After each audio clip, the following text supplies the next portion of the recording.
আমরা আজকাল দেখতে পাই নানান রকম ডায়েট পদ্ধতি, নানা রকম ডায়েট শিডিউলস, এবং যেটা প্রশ্ন আসে যে ম্যারিড কাপলদের প্রেগনেন্সি যে তারা নেবে, ফার্টিলিটি, এই ফার্টিলিটিটা অ্যাফেক্ট করে কি আদৌ ফুড এবং লাইফস্টাইলে? করে কিন্তু। যেরকম ফুড যদি এক্সেসিভ ক্যালোরিজ আমরা ইনটেক করি, excessive fried food, excessive sweets, তাহলে কিন্তু ওজন বেড়ে যাওয়ার চান্স থাকে।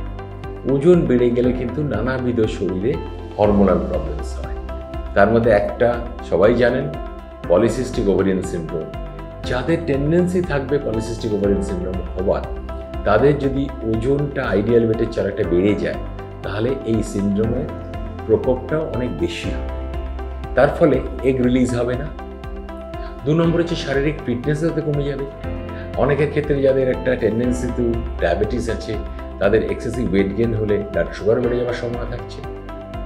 সাথে সাথে যদি খাবার খুব কম খাওয়া হয়, আন্ডারওয়েট হয়ে যায়, সেখানেও নিউট্রিশন প্রবলেমস হবে। নিউট্রিশন প্রবলেমেও শরীরের সমস্ত সিস্টেম এফেক্ট হওয়ার সাথে সাথে রিপ্রোডাক্টিভ সিস্টেম, প্রজনন সিস্টেম, সেটাও এফেক্টেড হবে। সেখানেও দেখা যাবে যে হরমোন ইমব্যালেন্সের জন্য এগ রিলিজ হচ্ছে না। তাহলে এটাও বন্ধ্যাত্বের কারণ হবে। তাহলে খুব বেশি ওজনও ভালো না, খুব কম ওজনও ভালো না। আমাদের ব্যালেন্স ডায়েট, সুষম ডায়েট দরকার। তার সঙ্গে লাইফস্টাইল, অর্থাৎ কিছুটা আমাদের শারীরিক এক্সারসাইজ রাখতে হবে। এতে ওজনও কন্ট্রোলে থাকবে, শারীরিক ফিটনেস, ফ্লেক্সিবিলিটিও আসবে। তার জন্য কিন্তু যদি সময় কম থাকে, কম সময়ের মধ্যে আমরা জিমে গিয়ে বাড়িতে ফিজিক্যাল এক্সারসাইজ করতে পারি, অথবা সিম্পল মর্নিং বা ইভিনিং ওয়াক করতে পারি।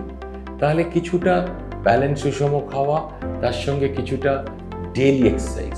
এক্সারসাইজ খুব স্ট্রেনুয়াস দরকার নেই, খুব বেশিক্ষণও দরকার নেই।